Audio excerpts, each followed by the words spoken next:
Hello friends, स्वागत है आपका आपके अपने YouTube channel competitive GK classes में। दोस्तों, हम आपके साथ आज जुड़े हैं सामान्य ज्ञान के कुछ महत्वपूर्ण प्रश्नों के साथ।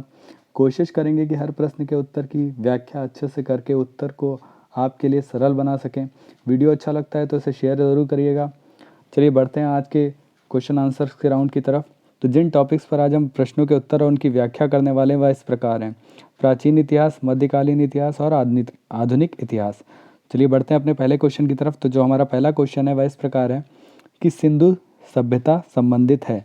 हमारे सामने चार ऑप्शंस हैं: प्रागैतिहासिक युग से, आद्य ऐतिहासिक युग से, ऐतिहासिक युग से और उत्तर ऐतिहासिक युग से।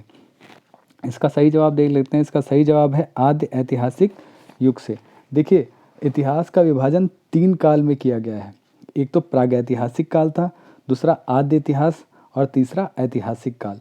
जो प्रागैतिहासिक काल था उसमें कोई भी लिखित साक्ष्य प्राप्त नहीं था।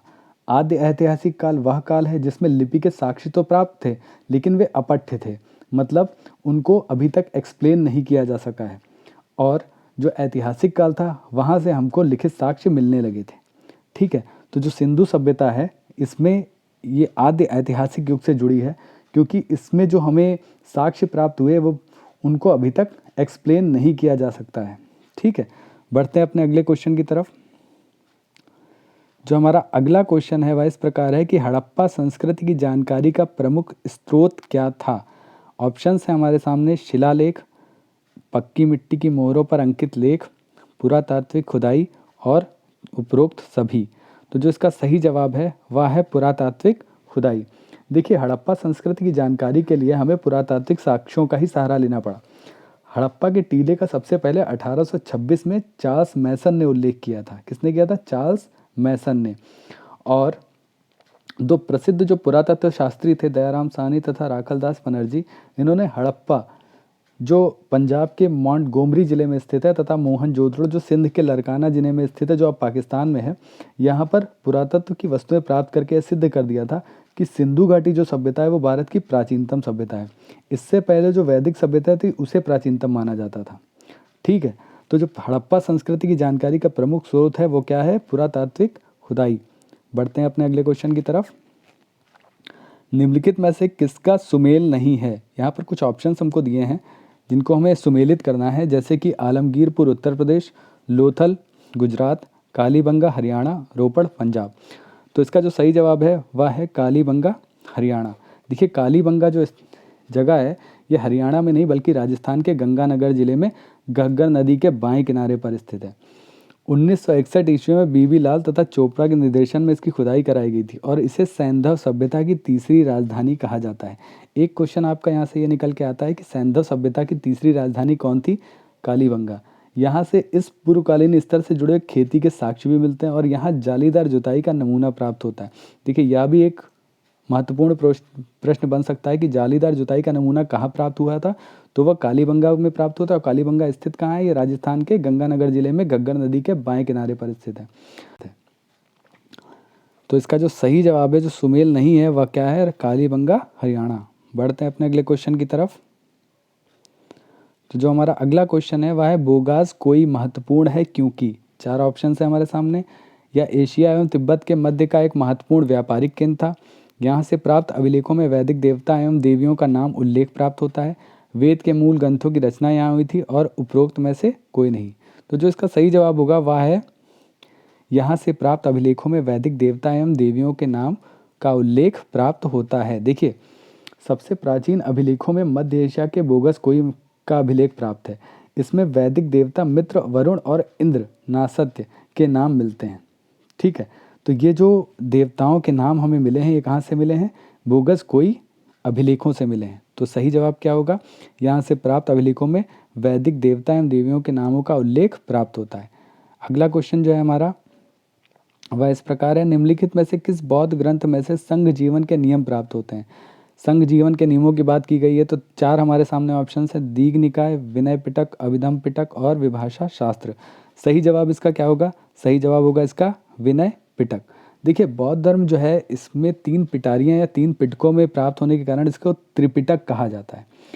बौद्ध धर्म त्रिपिटक क्यों कहा जाता है? क्योंकि यह 3 पिटारियों के माध्यम से हमें प्राप्त हुआ था। और दूसरी बात, यह पाली भाषा में रचित है। अगर पूछा जाता है कि बौद्ध धर्म की भाषा क्या है, तो भाषा क्या है? पाली भाषा है। जो 3 पिटक हैं ये कौन से हैं? एक तो है विनय पिटक, दूसरा सुत्त पिटक और तीसरा अभिधम्म पिटक। अब इन 3 पिटकों का जो संकलन था विभिन्न बहुत संगतियों में हुआ था। विनय पिटक में संघ संबंधी नियम, जो हमारा क्वेश्चन है, संघ जीवन के नियम कहाँ से प्राप्त होते हैं? या हमें विनय पिटक से प्राप्त हुए थे। और दैनिक जीवन संबंधी आचार विचार और विधिनिवेश भी इसके अंतर्गत संग्रह हैं। ठीक है, तो बढ़ते हैं अपने अगले क्वेश्चन की तरफ। आजीवक संप्रदाय के संस्थापक कौन थे? आजीवक संप्रदाय, देखिए इसमें 4 ऑप्शंस हैं। पहला ऑप्शन है आनंद राहुलो भद्र, तीसरा है मक्खली घोषाल और चौथा है उपाली। इसका जो सही जवाब होगा वह है मक्खली घोषाल। देखिए मक्खली घोषाल जो थे, इनका पूरा नाम था मक्खली पुत्र घोषाल। ये पहले महावीर स्वामी के शिष्य हुआ करते थे। बाद में इनका उनसे कुछ मतभेद हो गया था, तो उन्होंने महावीर स्वामी का साथ छोड़कर आजीवक नामक स्वतंत्र संप्रदाय स्थापित कर दिया था। आजीवक संप्रदाय लगभग 1002 ईस्वी तक बना रहा।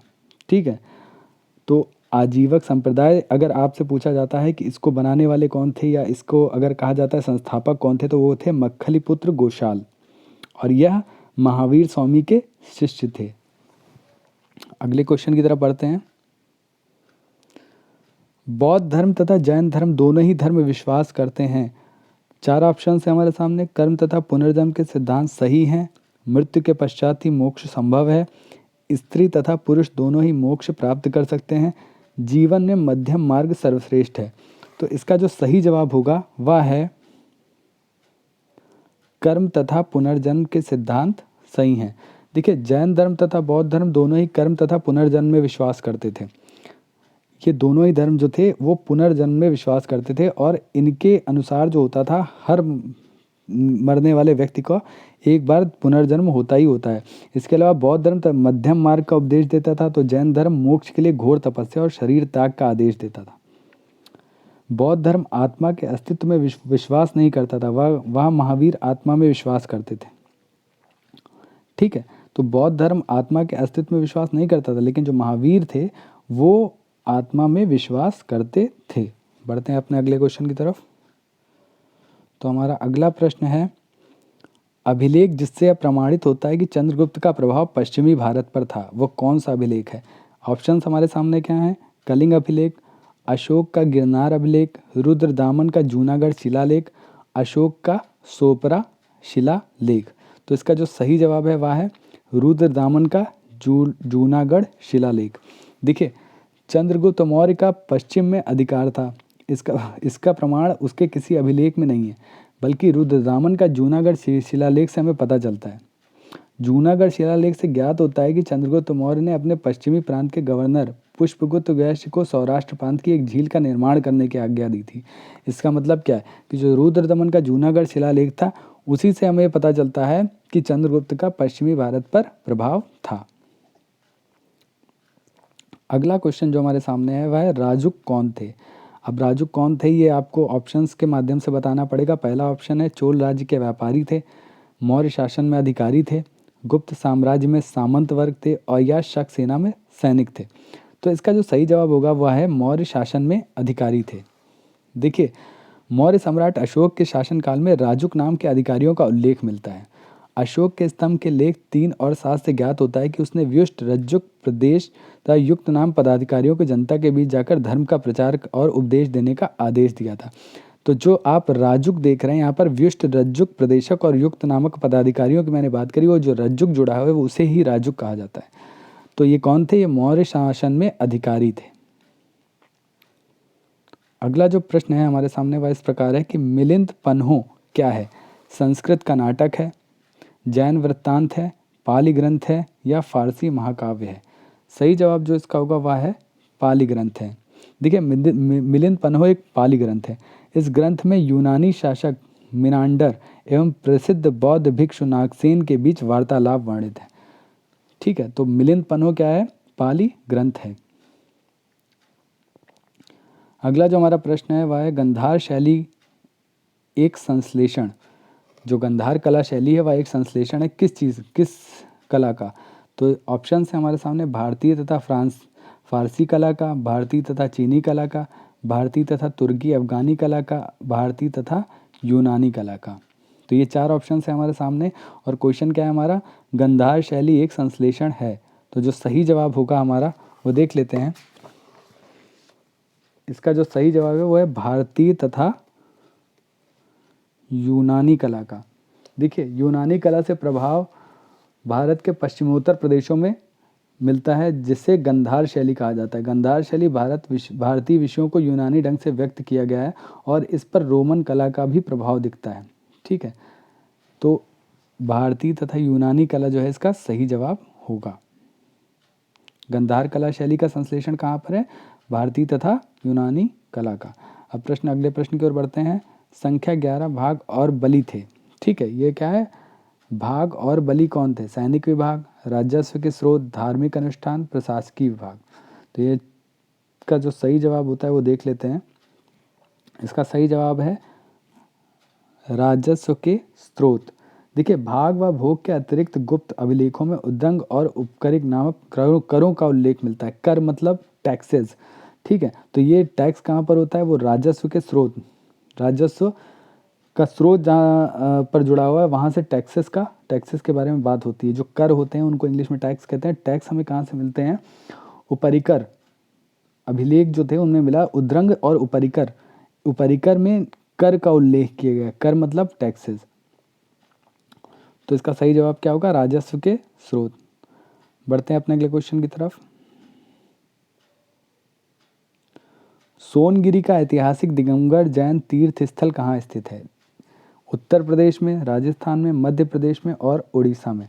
तो ये हमारे सामने एक क्वेश्चन दिया हुआ है कि सोनगिरी का ऐतिहासिक दिगंबर जैन तीर्थ स्थल बहुत ही कहा जाता है कि ये प्रसिद्ध जगह है। तो इसका सही जवाब देख लेते हैं। इसका सही जवाब होगा मध्य प्रदेश में।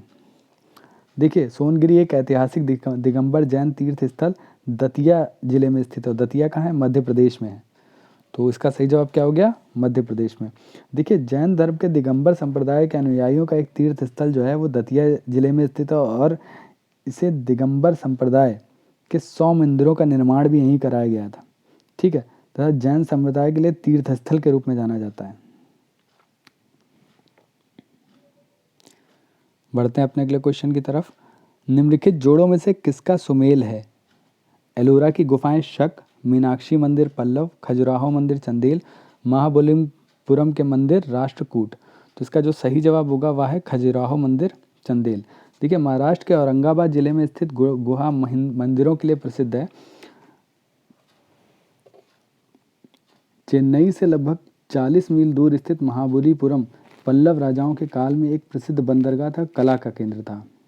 ठीक है, और अगर बात करते हैं खजुराहो की, तो मध्य प्रदेश के छतरपुर स्थित में खजुराहो चंदेल राजपूतों के शासकों के समय में विशाल मंदिरों एवं भव्य कलाकृतियों को सुसज्जित किया गया था। यहाँ का सर्वश्रेष्ठ मंदिर कंदरिया का महादेव मंदिर है। तो अगर बात करते हैं यहाँ पर कि सही जवाब क्या है, तो खजुराहो मंदिर जो था वो चंदेल शासकों से जुड़ा हुआ है। तो इसका सही जवाब होगा कि खजुराहो मंदिर चंदेल। बढ़ते हैं अपने अगले क्वेश्चन की तरफ। शर्ब कर लगाया जाता था। शर्ब कर क्या होता है और किस पर लगाया जाता था? तो इसके 4 ऑप्शंस क्या हैं? व्यापार कर, सिंचाई पर, गैर मुसलमानों पर और उद्योगों पर। सही जवाब क्या है? इसका सही जवाब है सिंचाई पर। देखिए, फिरोज शाह तुगलक जो एक शासक थे, फिरोज शाह तुगलक प्रथम, उन्होंने सिंचाई पर हक ए शर्ब लिया था। हक ए शर्ब का मतलब हो गया कि सिंचाई पर जो कर लिया गया था उसका नाम था हक ए शर्ब। सुल्तान फिरोज तुगलक बगीचों के प्रति बहुत रुचि रखते थे और एलियट और एटकिंसन ने उनकी प्रशंसा की और उन्हें सल्तनत युग का अकबर कहा गया है। ठीक है, बढ़ते हैं अपने अगले क्वेश्चन की तरफ। पैगंबर हजरत मोहम्मद का जन्म कहाँ हुआ था, कब हुआ था? तो इसको देख लेते हैं। इसका सही जवाब क्या होगा? इसका सही जवाब है 570 ईस्वी में हुआ था उनका जन्म।